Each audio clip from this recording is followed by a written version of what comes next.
in the league.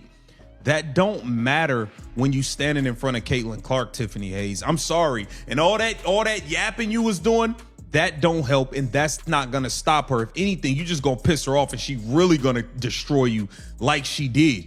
That's all that was. Don't try to say, oh, it's because of us and no one else. Nah. There is no defense for somebody pulling up from half court. There is no defense for that. There's nothing you could do, Tiffany Hayes. In the ruthless world of elite professional sports, there's an unwritten truth that every experienced athlete understands. The only people reckless enough to ignore are the ones driven by ego, insecurity, or pure overconfidence. You never deliberately challenge a once-in-a-generation superstar when they are fully locked in. You do not taunt the hunter.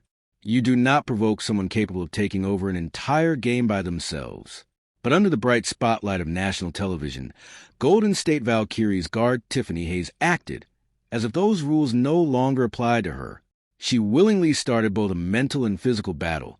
She was never truly prepared to survive, and the outcome became far more humiliating than an ordinary 90-82 loss. It turned into a complete public dismantling on one of basketball's biggest stages.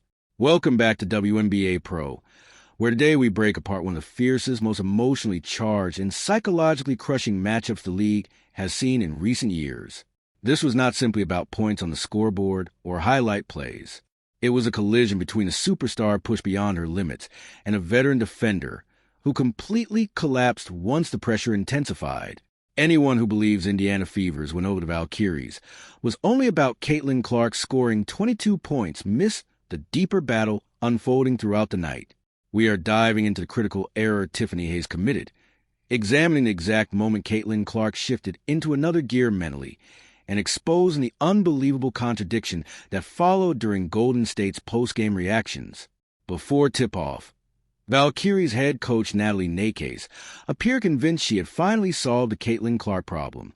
However, Golden State's approach had nothing to do with elite defensive schemes, clever rotations, or advanced basketball strategy. Their entire system revolved around excessive physicality. The objective was obvious in the opening possession: hold her constantly, disrupt her movement, pull jerseys, fight through every screen aggressively, and flirt with borderline fouls whenever she touched the ball. Early in the first quarter, the Valkyries managed to impose that bruising style effectively. But then everything changed. One single moment shifted the energy of the game completely. And Tiffany Hayes made a decision that may go down as the biggest mistake of her night and possibly one of the worst choices of her professional career. Taking it to the rack here. Tiffany Hayes taking it to the rack on Caitlin Clark. Starts clapping in Caitlin Clark's face. Takes it to the rack on Caitlin Clark. Starts clapping in Caitlin Clark's face. Jaws at her right after. Jaws at her right after. At this point, do you know what Caitlin Clark said? And I'm going to bring back our... Early in the opening quarter, Tiffany Hayes attacked the rim against Caitlin Clark and finished through contact in what should have been nothing more than an ordinary basketball possession. But instead of turning around and getting back on defense like a composed veteran, Hayes let emotion and pride completely take control of the moment. She walked directly into Caitlin Clark's space, started clapping aggressively right in front of her face, and began talking at her as if intimidation alone could shake one of the most mentally dangerous competitors in the sport. Hayes seemed convinced she was sending a message and establishing authority on the floor, but in reality, she triggered something far more dangerous. She awakened a level of intensity inside Caitlin Clark that smart defenders spend entire games trying to avoid. Great players can be contained when they stay calm and operate naturally within the flow of the offense. But the worst mistake any opponent can make is turning the game into something personal. The moment Hayes challenged her directly, the entire energy shifted. It was like flipping a switch that could not be turned back off. As many basketball minds have said before, once you wake up a superstar competitor emotionally, you create a completely different problem for yourself. From that instant forward, Caitlin Clark was no longer treating the matchup like another regular season game. It became a personal mission. Every possession carried extra intensity. Every movement felt sharper, and every decision looked fueled by pure competitive fire. Hayes believed she was applying pressure, but instead she unleashed the ruthless side of Clark that thrives on disrespect and confrontation. The response was immediate, calculated, and devastating. What followed was not simply retaliation on the scoreboard. It became a complete lesson in psychological domination delivered in front of a national audience. Not only did Caitlin Clark shoot it over her, she shot it over... Take a look at this. Take a look. She shot it over her and takes like an extra step and a half in Tiffany Hayes' direction to let her know you ain't shit.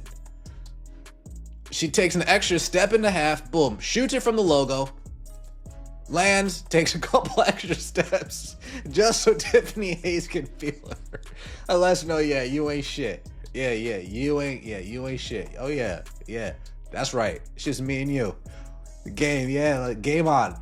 Game Then came the moment that completely defined the entire matchup. Caitlin Clark brought the ball up the court and found herself matched one-on-one against Tiffany Hayes. There was no screen coming, no attempt to reset the offense, and no hesitation in her body language. Clark calmly dribbled into the logo nearly 30 feet from the basket, rose up with Hayes tightly contesting her, and launched a fearless deep three directly over her defense. The shot dropped perfectly through the net, but the real damage happened immediately afterward. Clark did not simply celebrate and sprint back down the floor. She took an extra deliberate step toward Tiffany Hayes, looked directly at her, and started talking with complete confidence and intensity.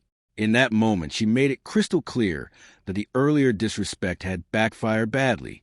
She let Hayes know she could not be contained, could not be rattled, and absolutely could not be intimidated. Clark even flashed a tongue-out reaction as the crowd erupted, fully owning the moment and establishing control of the game on national television. And the punishment did not stop there.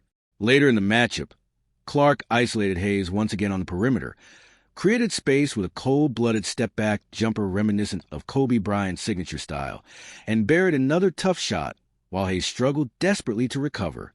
Possession after possession, Clark picked apart the defense with precision, slowly draining every ounce of confidence Hayes had left. But this was not only about emotion or highlight clips. The numbers told the same brutal story. Before the confrontation escalated, Tiffany Hayes had opened the game shooting a perfect 4 for 4 from the field and looked completely comfortable offensively. She was aggressive, composed, and playing with rhythm. But after Clark buried that deep logo three and turned psychological pressure directly back on her, everything changed. Hayes completely lost control of her game. After that hot start, she shot just 3 for 9 the rest of the night, falling apart offensively as the pressure intensified. Her decision-making became rushed, her shots turned forced, and her offensive possessions devolved into desperate isolation attempts aimed more at restoring pride than helping her team win. Whenever she attacked Clark defensively, it looked frantic and out of sync. Layups bounced wildly off the glass, shots missed badly, and several attempts barely even touched the rim. Mentally and physically, she appeared overwhelmed by a young point guard who refused to back down from the challenge. Yet the most dramatic part of this entire story did not happen during the game itself. It unfolded afterward in the post-game press conference, where the reactions from the Golden State Valkyries organization exposed what many fans saw as a stunning level of hypocrisy. They're pissed. They're hit. Tip, before she even sat down, they're never going to start the call. They're never going to start calling the fouls on her. If they did, she would never get to play the game. And this goes both ways. If you're going to be doing this, if you're going to be doing this on offense with the forearm, don't complain. If you're going to be doing this on defense, grabbing and scratching and clawing, don't complain. After the game ended, Tiffany Hayes stepped into the press conference looking visibly frustrated and emotionally drained, and almost immediately shifted the conversation toward the officiating. Even before the media session properly started, cameras caught her voicing complaints that the referees were not calling enough fouls against Caitlin Clark. Hayes openly suggested that officials protect Clark too much, claiming that if every foul were called consistently, Clark would barely be able to stay on the floor. The irony of that statement was impossible to ignore. Golden State's entire defensive approach throughout the game revolved around overwhelming Clark with constant physical contact. They held her, bumped her off movement, fought through screens aggressively, and disrupted her rhythm whenever possible in hopes that officials would allow the physicality to continue. For large stretches of the matchup, that strategy actually slowed Indiana's offense down. Yet after spending nearly the entire game pushing the limits defensively, Hayes and the Valkyries suddenly complained the moment Clark responded with the same toughness and aggression on the other end. That contradiction became one of the biggest talking points coming out of the matchup. You cannot spend an entire night turning the game into a physical battle and then immediately act shocked when the opposing superstar answers with equal intensity. Hayes initiated the tension the second she clapped in Clark's face earlier in the game, and from that moment forward, the matchup became deeply personal. Unfortunately for Golden State, they challenge a player who thrives under pressure and feeds off confrontation. Caitlin Clark did not simply respond emotionally. She answered with production, confidence, and complete control of the spotlight. She finished with 22 points, buried deep three-pointers directly over defenders, disrupted Hayes mentally for the rest of the night, and helped lead the Indiana Fever to a convincing 90-82 victory. More importantly, the game reinforced why so many teams around the league struggle when trying to intimidate Clark physically or mentally. The harder opponents push her, the more dangerous she seems to become. Attempts to rattle her often create the opposite effect, igniting an even more aggressive and fearless version of her game that can completely destroy defensive game plans. That is exactly why moments like this continue to fuel the growing conversation around Caitlin Clark's mentality, confidence, and ability to rise in hostile environments. This is WNBA Pro, and if you want more intense basketball breakdowns, emotional rivalries, and honest analysis that goes far beyond the box score, make sure you subscribe, turn on notifications, and drop your opinion in the comments below.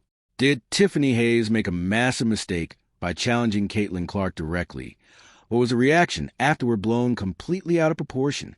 Let everyone know your thoughts because the Indiana Fever are gaining momentum fast. The pressure around the league is building, and we will be covering every major moment along the way.